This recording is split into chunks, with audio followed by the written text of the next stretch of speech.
न दौलत रहेगी न पैसा रहेगा, अकेले कब्र में तू लेटा रहेगा।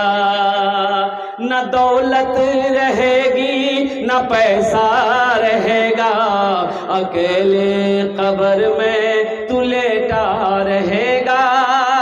न दौलत रहेगी न पैसा रहेगा, अकेले कब्र में तू लेटा रहेगा। छुट्टी तुझसे दुनिया की हर मालो दौलत के 2 गज कफन में लिपेटा रहेगा। न दौलत रहेगी न पैसा रहेगा, अकेले कब्र में तू लेटा रहेगा। अल्लाह ने नौ को